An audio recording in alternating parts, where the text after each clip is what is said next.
출애굽기 19장이죠. 오늘 함께 출애굽기 19장의 내용이 시작되었는데요. 이후의 이야기들, 그러니까 출애굽기 20장의 말씀부터는 시내산이라고 하는 특정한 한 장소에서 일어나는 일들을 쭉 기록하고 있습니다. 그러니까 출애굽기가 40장까지 이어지고 있는데요. 19장부터 시작되는 이 이야기로부터 40장까지 계속해서 어디에서 일어난 일들에 대한 이야기를 기록하고 있느냐, 바로 시내산이라고 하는 장소에서 일어난 일들을 기록하고 있습니다.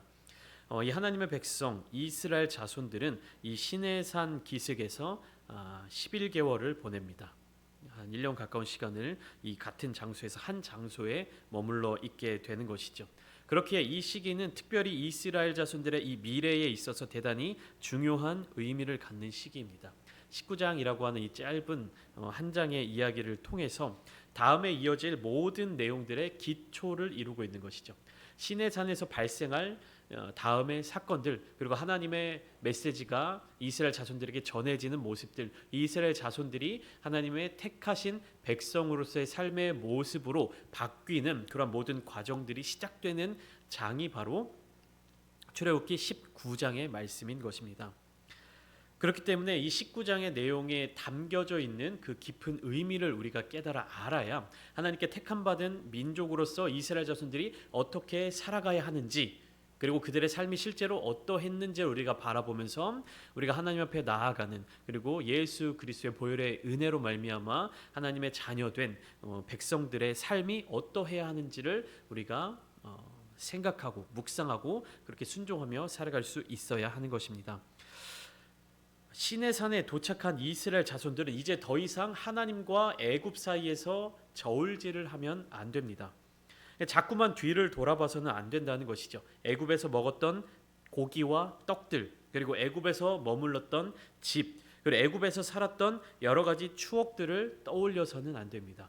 그것이 고통스러웠던 기억이든 아니면 즐거웠던 기억이든 광야에서의 삶과 비교해서 더 나았던 기억이었든 그런 것과 어느 것도 상관없이 그저 그들은 이제는 뒤를 돌아봐서는 안 된다는 것입니다. 왜냐하면 이미 하나님께서 그들이 바라봐야 할 땅을 알려주셨습니다. 그러니까 애굽에서 건져내어서 하나님은 어디를 바라보도록 명령하셨냐면 가나안 땅, 약속의 땅, 젖과 꿀이 흐르는 땅을 보여주신 것이에요. 그럼 이제 이스라엘 자손들이 바라봐야 될 것은, 그들이 목표로 삼아야 될 것은, 그들이 기억해야 할 것은 애굽이 아니라 가나안 땅, 약속의 땅이어야 한다는 것입니다. 하나님이 보여주시는 그 땅으로 가기로 결단하는 바로 그 장소가 어디입니까? 시내산이라는 것입니다. 사자성어, 고사성어 중에 파부침주라는 이 성어가 있습니다. 깨뜨릴 파에 가마부, 잠길 침에 배주자, 사기의 항우 본기라고 하는 부분에 나오는 이야기입니다. 초나라에 항우라는 장군이 있었습니다. 여러분도 잘 아실 것입니다. 이 항우가 진나라와 거록이라고 하는 장소에서 싸울 때 강을 건넜습니다. 강을 건너서 건너온 배를 가라앉히고 그리고 솥과 시루를 깨뜨렸습니다. 그러니까 전쟁에 나아가는데 우리보다 더 강한 세력처럼 보이고 우리보다 더 강한 군사력을 가진 상대를 앞에 두고 어떻게 합니까? 강을 건너와서 돌아갈 길을 막아버린 겁니다. 배를 침몰시키고 그리고 밥솥들을 다 깨부순 다음에 병사들에게는 3일치의 식량만을 갖도록 했습니다. 그리고 주변에 있는 집들도 모두 불태워 버리도록 명령을 했습니다. 이제 어떻습니까? 병사들은 돌아갈 배도 없고 밥을 지어 먹을 손마저 없었으므로 앞으로 나아가서 싸울 수밖에 없었습니다. 그렇기 때문에 병사들은 출진 명령이 떨어지자마자 무섭게 적진을 향해서 돌진했습니다. 이렇게 9번의 전투를 거듭하는 동안 단 한 번도 패배하지 않고 진나라의 주력 부대들을 괴멸시켜서 승리하게 되었다라고 하는 이야기입니다. 여기에서 비롯된 고사성어가 바로 파부침주입니다. 결사항전의 태세를 갖추어서 목표를 향하여서 돌진하는 것, 뒤를 돌아보지 않고 목표를 향해 달려나가는 모습이 바로 이 파부침주라고 하는 것입니다. 하나님은 이스라엘 자손들을 애굽 땅에서 인도하여 내시면서 그들과 맺은 언약에 대하여 스스로 모든 짐들을 다 지어 주셨습니다. 창세기 17장에서 하나님은 아브라함의 이름을 아브라함으로 바꾸어 주시면서 그와 언약을 맺으셨고 그의 후손들에게도 영원한 언약이 이어지도록 하겠다는 약속의 말씀을 주셨습니다. 약속을 지킴으로써 이스라엘 자손들에게 주어지는 것은 땅과 영원한 기업이었습니다. 이 언약의 메시지를 이 언약의 말씀을 지킴으로써 하나님이 얻게 되시는 것은 무엇이었습니까? 이스라엘 자손들 그 자체였습니다. 그러니까 이스라엘 자손들은 이 언약을 맺음으로 말미암아 약속의 땅과 또 영원한 기업을 얻게 되었습니다. 그런데 하나님이 얻으시는 것은 무엇이었습니까? 다른 것이 없었습니다. 이스라엘 자손들이 바로 내 백성이 된다라고 하는 그 사실 하나뿐이었습니다. 가장 강한 민족도 아니고 큰 민족도 아니고 연약하고 무력한 이스라엘 민족을 하나님께서는 선택해 주셨습니다. 그것이 바로 하나님과 이스라엘 자손들이 맺은 언약, 하나님과 아브라함이 맺은 언약이었던 것입니다. 그런데 우리가 곰곰이 생각해 봐야 될 것은 이스라엘 민족들만 하나님께 속한 백성들이었습니까? 아니죠. 온 세계가 다 하나님께 속한 민족들이었습니다. 민족들뿐만 아니라 온 우주 만물이 다 하나님의 것이죠. 그런데 하나님께서는 특별히 이스라엘 자손들을 향하여서 너희는 내 소유가 될 것이다 라고 말씀하고 계신 것입니다. 그리고 그 언약의 결과로서 무엇을 보여주시는 겁니까? 가나안 땅, 약속의 땅을 보여주신 것입니다. 그러면 이제 시내산에서 이스라엘 자손들은 결정을 내려야 되는 것입니다. 이제 더 이상 뒤를 돌아보지 않겠다. 이제 더 이상 세상의 것에 속한 자들로 살아가지 않겠다. 이제는 더 이상 하나님이 아닌 다른 것을 주목하지 않겠다라고 하는 결단을 내려야 하는 것입니다. 시내산에 도착하기 전까지는 계속해서 뒤를 돌아보고 하나님이 아닌 다른 것들, 지금 이 상황 가운데 나에게 불편한 것, 불안한 것, 나에게 부족한 것들을 바라보면서 그땐 좋았었지, 그땐 그게 좋았었지 라고 하면서 계속해서 애굽 땅을 뒤돌아 보았다면 이제는 무엇입니까? 시내산에서 다시금 하나님께서 이스라엘 자손들을 향하여서 언약을 맺어주시는 그 시점에 와서는 이젠 이스라엘 자손들이 선택해야 되는 겁니다. 애굽 땅에서 구원받고 그리고 이 땅까지 왔던 그 순간까지는 무엇에 의한 것이었습니까? 하나님께서 그들의 조상 아브라함에게 주신 그 언약의 말씀에 의해서 그들이 이곳까지 인도함을 받았던 것입니다. 그들이 잘나서도 아니고요. 그들이 뭐 대단한 일을 해서도 아니고 이스라엘 자손들이 큰 민족이어서 그렇게 하나님께서 인도해 주셨던 것도 아니었습니다. 오직 무엇에 의해서? 하나님이 그들의 조상 아브라함에게 주신 그 언약의 말씀에 힘입어서 이스라엘 자손들이 이곳까지 인도함을 받게 된 것입니다. 근데 그렇게 애굽 땅을 탈출한 지 3개월의 시간이 지났습니다. 이제는 하나님께서 이스라엘 자손들과 동등한 위치에 서셔서 다시금 언약의 메시지를 맺고자 하시는 겁니다. 그럼 이스라엘 백성들은 이제 선택해야 되는 거예요. 완전히 하나님께 속한 백성으로서 이제 다른 곳으로 눈을 돌리지 않고 하나님을 바라보고 하나님이 주신 그 약속의 땅을 바라보고 전진할 것인가, 아니면 하나님의 백성으로서 사는 것을 포기하고 정말로 애굽으로 돌아가거나 하나님께 속하지 않은 삶을 택하여 살아가거나. 창세기 17장의 말씀 가운데 하나님께서 아브라함과 언약을 맺어주시는 장면이 기록되어 있는데요. 7절과 8절 말씀을 한번 보겠습니다. 창세기 17장 7절 8절입니다. 제가 읽어드리겠습니다. 내가 내 언약을 나와 너 및 내 대대 후손 사이에 세워서 영원한 언약을 삼고 너와 내 후손의 하나님이 되리라. 내가 너와 네 후손에게 내가 거류하는 이 땅 곧 가나안 온 땅을 주어 영원한 기업이 되게 하고 나는 그들의 하나님이 되리라. 이것이 하나님께서 아브라함과 맺은 언약의 내용이었습니다. 아브라함에게 약속하신 축복, 아브라함에게 약속하신 그 기업을 이제 후손들에게도 주겠다. 하나님이 아브라함에게 주시고자 하시는 그 약속이었고요. 창세기 17장 9절, 그 다음 말씀이죠. 창세기 17장 9절에서는 하나님이 아브라함에게 요청하신 언약의 메시지가 있습니다. 하나님이 또 아브라함에게 이르시되 그런즉 너는 내 언약을 지키고 네 후손도 대대로 지키라. 하나님께서 아브라함에게 복을 약속하시고 복의 근원이 되게 하시고 복이 되게 하셨고 그의 후손들에게도 그 복을 계속해서 이어주시겠다라고 약속을 하셨습니다. 언약을 맺어주셨습니다. 그러면 아브라함이 해야 할 일은 무엇입니까? 그리고 아브라함의 후손들이 해야 할 일은 무엇입니까? 그들 역시 그들의 기준에서 하나님의 언약에 충성을 다하는 것, 하나님의 언약을 지켜나가는 것, 하나님의 말씀, 하나님의 뜻을 지켜나가는 것입니다. 하나님은 아브라함과 하신 그 언약을 홀로 책임지고 계셨습니다.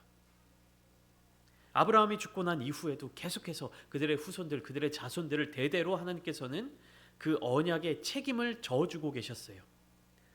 이제 이 시내 산에서 하나님은 이스라엘 자손들에게 결단을 내리도록 요구하고 계시는 것입니다. 내가 너희 조상 아브라함과 맺은 언약에 충실히 행하여서 너희들을 이곳까지 인도내었다. 이제 너희와 새로운 언약을 맺겠다. 새로운 계약을 맺겠다. 새로운 약속을 주겠다. 하나님께서 이스라엘 자손들을 향하여서 이러한 메시지를 주고 계신 것입니다. 이스라엘 자손들은 이 하나님의 언약에 어떻게 반응할 것인가? 그것을 결정해야 하는 순간이 온 것입니다. 저희 여러분들의 삶의 자리 가운데에서도 하나님은 이 언약의 메시지를 건네주고 계십니다. 너가 정말로 내 자녀가 되었느냐? 너가 정말로 내 백성이 되었느냐? 그러면 나의 뜻에 합당한 삶을 살아가야 하지 않겠니? 내가 너에게 대하여서 지키고 있고 내가 너에 대해서 책임지고 있고 내가 너에 대해서 충실히 행하고 있는 이것들에 대해서 너도 언약을 지켜야 하지 않겠니? 이 메시지를 주고 계신 것입니다. 1절부터 3절까지 말씀을 보시면 시내산에 도착한 이스라엘 자손들의 모습이 나타나고 있습니다. 이스라엘 자손들이 시내 광야에 도착하게 된 때는 애굽을 떠난 지 3개월이 지난 시점이었습니다.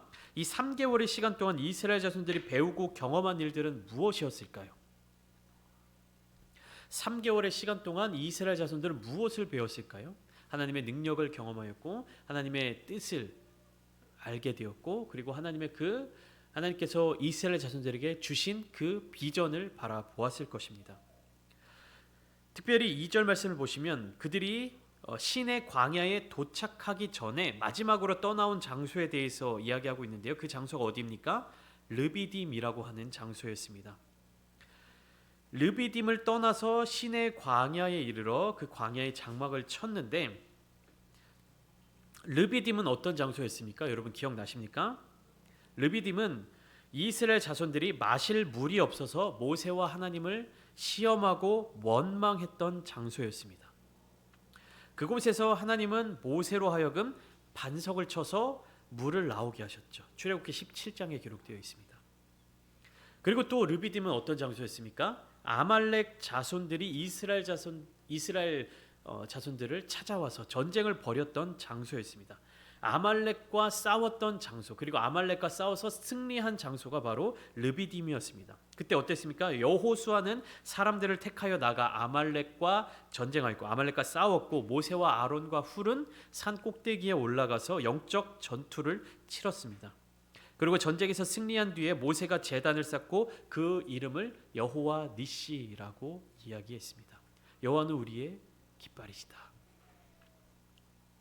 그러니까 르비딤에서 이스라엘 자손들은 무엇을 경험한 것입니까? 회복을 경험했습니다. 그리고 또 무엇을 경험했습니까? 승리를 경험했습니다. 시내산에 도착하기 직전 마지막 장소에서 이스라엘 자손들은 하나님의 힘과 하나님의 능력과 하나님의 은혜로서 회복을 경험한 것이에요. 그리고 그들의 대적들을 상대로 승리를 경험하였습니다. 그것을 경험한 이스라엘 자손들에게 하나님은 새로운 언약의 메시지를 베풀어 주시는 것입니다. 시내 광야에 도착해서 모세가 하나님 앞에 올라갔을 때 하나님은 이스라엘 자손들을 향한 메시지를 주셨던 것입니다. 너는 이같이 야곱의 집에 말하고 이스라엘 자손들에게 말하라. 그 하나님의 말씀이 4절부터 6절까지 기록되어 있습니다. 언약의 하나님이 주시는 언약의 메시지들인 것이죠. 4절 말씀을 보시면 여호와께서 행하신 일에 대한 언급은 이스라엘 백성이 그것을 직접 경험했다는 사실을 강조하고 있습니다. 내가 애굽 사람에게 어떻게 행하였음과 내가 어떻게 독수리 날개로 너희를 업어 내게로 인도하였음을 너희가 보았느니라. 이 내용이 무엇이냐면 이스라엘 자손들이 직접 경험하거나 직접 목격한 일들입니다. 첫 번째 무엇입니까? 애굽 사람들에게 행하신 일. 그리고 두 번째 무엇입니까? 그들을 독수리의 날개로 업은 일. 그리고 세 번째 인도하신 일. 이것을 이스라엘 자손들이 보았다는 것입니다. 그 이전까지는 언약의 조상인 아브라함의 자손들로서의 위치였다면 이제는 그들이 직접 경험한 하나님의 능력을 토대로 언약의 대상이 되었습니다. 여호와 하나님이 다시금 동등한 언약, 동등한 계약, 동등한 약속의 메시지를 이스라엘 자손들에게 주셨던 것이에요. 그 이전까지는 그냥 아브라함의 언약의 어떤 후손들로 이어진 대상들이었다면 하나님께서는 이제 이 이스라엘 자손들, 출애굽한 노예 출신이었던 이 이스라엘 자손들을 대등하게 대해 주신다는 겁니다. 언약의 관계로서 그들을 대해 주신다라는 것입니다. 그러면서 그들에게 베풀어 주신 기적과 이적, 그들 앞에 보여주신 그런 회복과 승리의 경험들을 떠올리게 만들어 주신 것이에요. 내가 너희와 함께 있을 때 너희는 회복을 경험하였다. 내가 너희와 함께 있을 때 너희는 승리를 경험하였다. 내가 너희와 함께 있을 때 너희는 구원을 경험하였다. 이제는 다른 데에 속하지 말고 이제는 다른 것들을 섬기지 말고 나만을 섬겨라. 내가 너희를 지켜주겠다. 내가 너희를 구원해 주겠다라는 말씀을 하나님께서 그 메시지를 이스라엘 자손들에게 보내주시는 것입니다. 바로 이 하나님이 여러분의 하나님이 되십니다. 다른 누군가의 하나님이 아니라 목회자의 하나님이 아니라 다른 누군가의 하나님이 아니라 바로 나의 하나님이 되어주신다는 거예요. 다른 누군가를 통하여서 하나님을 경험하고 다른 누군가를 통해서 하나님의 마음을 전해 듣고 다른 누군가의 어떠함을 통하여서 하나님의 은혜가 나의 삶에 영향을 미쳤다면 이제는 무엇입니까? 하나님이 여러분들에게 내가 너의 하나님이 되어주겠다. 나에게 속한 백성이 되어라 말씀하고 계신 것입니다. 다른 세상적인 기준에 따라가는 것이 아니라 다른 세상적인 어떤 유익을 생각하는 것이 아니라 다른 세상적인 기준을 따라서 그것을 따라서 살아가는 것이 아니라 무엇입니까? 오직 하나님만을 바라보며 살아가는 나의 백성이 되어라 라는 말씀을 저와 여러분들에게 주고 계신 것입니다. 다른 것을 의지하지 않아도 돼. 다른 것을 찾지 않아도 돼. 나만 있으면 돼. 내가 너의 모든 것들을 책임져 줄게 라고 하나님께서 말씀하시는 것입니다. 세계가 다 내게 속하였나니 5절 말씀에 이렇게 기록되어 있죠. 너희가 내 말을 잘 듣고 내 언약을 지키면 너희는 모든 민족 중에서 내 소유가 될 것이다. 이미 온 세계는 다 하나님의 것입니다. 세상적인 기준, 우리가 세워놓았던 세상적인 어떠한 판단들, 세상적인 성공들, 이 모든 것이 다 이미 하나님 아래에 속해 있는 것입니다. 그렇기 때문에 우리는 그 세상적인 기준대로 혹은 인간적인 생각대로 나의 앞날을 판단하고 계획하고 그것을 바라보며 살아가는 것이 아니라 무엇입니까? 그 차원 너머에 계신 하나님을 바라보며 하나님께 속해 있기만 하면 되는 것입니다. 하나님은 이스라엘 자손들이 자발적으로 응답하여 나오기를 기대하고 계신 거예요. 이미 이스라엘 자손들 뭡니까? 만물 아래에 있죠. 하나님께 속한 백성들입니다. 그러나 하나님께서는 이스라엘 자손들에게 기회를 주시고 그들이 스스로의 결정을 따라서 하나님께로 나아오기를 기다리고 계신 것입니다. 그래서 조건절로 말씀하고 계신 것이죠. 너희가 내 말을 잘 듣고 내 언약을 지키면. 하나님은 강제로 이스라엘 자손들을 그의 백성으로 삼지 않으셨습니다. 억지로 그들을 끌어다가 하나님께 속한 자들로 삼지 않으셨습니다. 그들에게 기회를 주시고 선택을 할 수 있도록 배려해 주시고 그들의 의지를 가지고 하나님께로 나아올 수 있도록 기다려 주신 것입니다. 그렇게 될 때에 6절 말씀처럼 제사장 나라가 되며 거룩한 백성이 될 것이다 말씀해 주십니다. 제사장 나라가 되고 거룩한 백성이 된다는 것은 무엇을 의미합니까? 하나님의 마음과 하나님의 뜻과 하나님의 계획을 이 세상 가운데 전하는 가장 중요한 역할을 감당하게 해줄 것이다. 너희들만 하나님께 택함 받은 것을 누리는 나라가 되는 것이 아니라 하나님의 뜻을 이루는 데 있어서 중요한 역할을 감당하게 될 것이다. 하나님의 구원의 메시지는 온 인류에게 전해져 있는데 모든 민족들에게 다 계획되어 있는데 그것을 전달하는 역할을 너희들로 세워주겠다. 하나님이 약속하시는 것입니다. 제사장 나라가 되는 것, 거룩한 백성이 되는 것, 하나님의 사역, 하나님의 계획의 자리 가운데 어떻게 하는 겁니까? 동역하게 할 수 있도록, 동참할 수 있도록 하나님께서 초대해 주시는 것입니다. 그냥 구원의 대상, 어떤 구원의 대상으로서 구원 받는 것으로 끝나는 것이 아니라 무엇입니까? 하나님의 뜻에, 하나님의 계획에, 하나님의 사역에, 하나님의 역사에, 하나님의 그 일 가운데 함께 할 수 있도록 하나님의 손을 내밀어 주시는 것입니다. 동역자가 되어달라고 하시는 것입니다. 하나님이 능력이 없으셔서 동역자를 찾고 계시는 것일까요? 하나님이 그러한 힘이 없으셔서 이스라엘 자손들의 도움이 필요했던 것일까요? 아니죠. 하나님은 그 계획의 자리 가운데 함께 참여하기를 원하신 것입니다. 그 함께 참여함으로 말미암아 연합하여 합력하여 선을 이루며 또 하나님께 영광을 돌리도록 그렇게 원하시고 계신 것입니다. 하나님이 아담과 하와를 창조하셨을 때, 하나님이 사람을 이 땅 가운데 창조하셨을 때에도 마찬가지입니다. 하나님이 외로우셔서 우리들을 창조하셨을까요? 하나님이 심심하셔서 사람들을 창조하셨을까요? 아니죠. 사람들로 하여금 하나님께 영광을 돌리고 하나님을 찬양하며 또 그 사람들로 하여금 하나님께서 창조해 두신 그 모든 만물들을 누릴 수 있도록 함께 교제할 수 있도록 그 목적을 가지고 창조하셨던 것입니다. 모든 만물 또한 이 사람을 위하여서 창조해 주셨던 것이죠. 하나님의 목적은, 하나님의 계획은 회복에 있는 것입니다. 구원에 있는 것이에요. 그리고 그 회복을 위한 도구로서 이스라엘 자손들을 사용하시겠다라고 말씀하시는 것입니다. 이에 모세는 백성의 장로들을 불러서 여호와 하나님이 말씀하신 모든 것들을 빠짐없이 숨김없이 다 이야기를 합니다. 모세는 하나님의 말씀에 대해서 하나님과 이스라엘 백성들 사이의 중간자적 역할을 하면서 하나님의 뜻을 전달하는 데 있어서 조금도 왜곡하지 않습니다. 하나님의 말씀, 하나님의 뜻 그대로를 이스라엘 자손들에게 다 전달하고 있습니다. 자기의 생각이나 자기의 어떠한 영향력을 그 하나님의 말씀 가운데 포함시키지 않아요. 순수하게 순전하게 하나님의 계획, 하나님의 뜻, 하나님의 그 말씀을 이스라엘 자손들에게 전달하고 있습니다. 그리고 그 백성들은 어떻습니까? 그 말에 대해서 여호와의 명령에 우리가 따르겠습니다라고 대답했습니다. 8절입니다. 백성이 일제히 응답하여 이르되 여호와께서 명령하신 대로 우리가 다 행하리이다 이렇게 대답합니다. 그래서 모세가 이 백성의 말을 또한 여호와 하나님께 가감없이 전합니다. 중간자의 역할을 수행하고 있는 것이죠. 하나님의 뜻을 전달하는 것, 그리고 이스라엘 자손들의 응답을 하나님께 올려드리는 것, 그 사이에서 조금의 불순물도 첨가하지 않는 바로 모세의 이러한 모습을 우리가 바라볼 수가 있는 것입니다.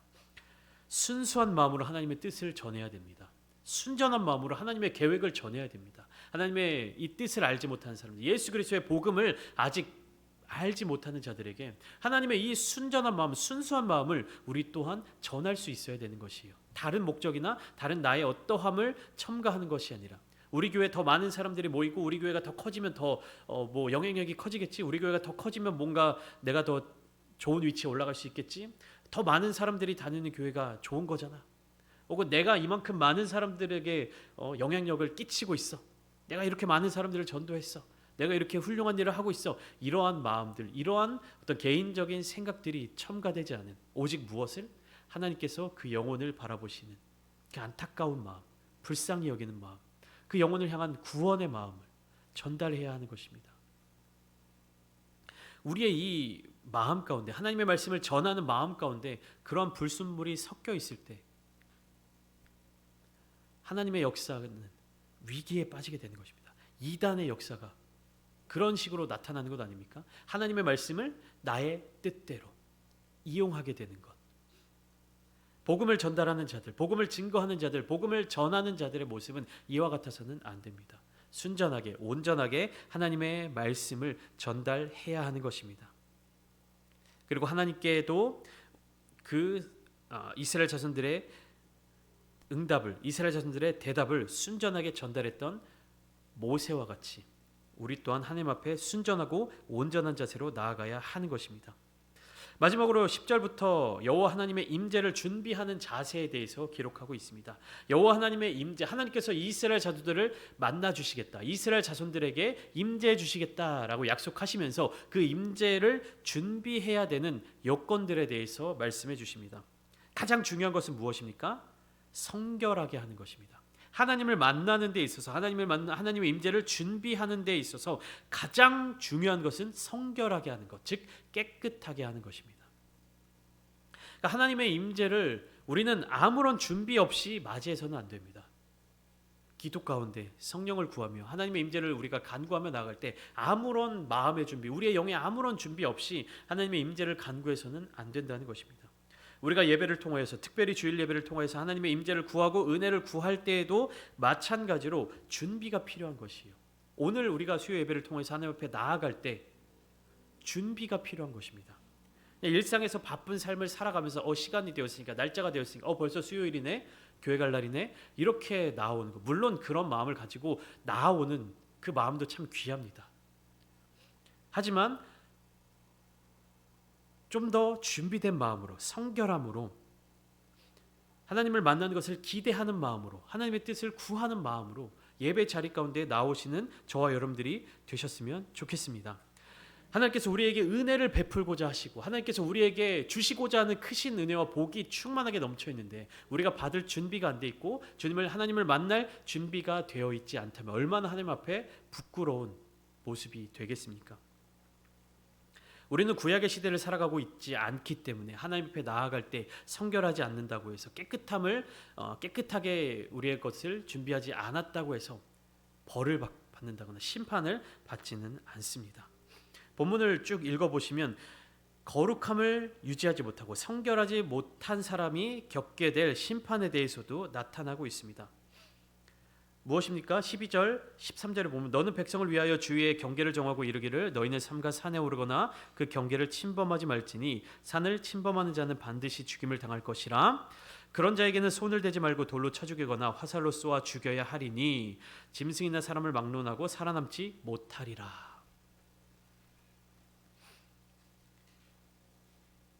하나님은 그의 백성들을 만나 주십니다. 그러나 그냥 만나 주지 않으셨습니다.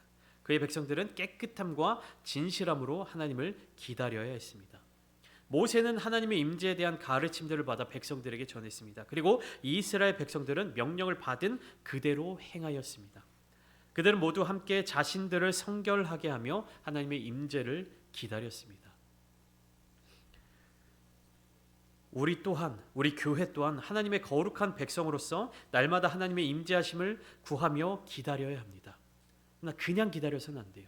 하나님, 저는 그냥 제 멋대로 살다가 저는 이 상태 그대로 하나님 만나러 왔으면 하나님이 알아서 고쳐주시고 하나님 알아서 그냥 만나주세요, 이런 자세로 하나님 앞에 나아가서는 안 된다는 것입니다. 우리가 하나님의 임재를 기다리고 하나님의 임재를 구하며 나아갈 때 우리는 거룩한 사람들, 깨끗한 사람들, 성결한 사람이 되어야 하는 것입니다. 날마다 주님 앞에서 나의 영혼이 깨끗한지, 내가 알게 모르게 저지른 죄는 없는지, 그 죄가 여전히 나의 속성 가운데, 나의 삶 가운데 남아있지는 않은지 돌이켜보고 회개하고 점검하고 하나님 앞으로 나아가야 합니다. 하나님은 거룩하신 분이십니다. 깨끗하신 분이십니다. 그런 거룩하신 분을 우리가 만나러 갈 때, 그리고 하나님의 임재를 기다릴 때 우리 또한 하나님을 닮아가야 합니다. 하나님 위대하신 분이십니다. 그런 하나님께서 우리와 언약을 맺으시고 우리를 만나 주실 때 우리 또한 하나님을 거룩한 하나님으로 모셔야 할 줄 믿습니다. 우리 교회가 하나님의 거룩한 백성으로서 날마다 하나님의 뜻에 합당한 삶을 살아가며 또한 하나님을 기쁘시게 해드리는 그러한 교회가 되기를 소망합니다.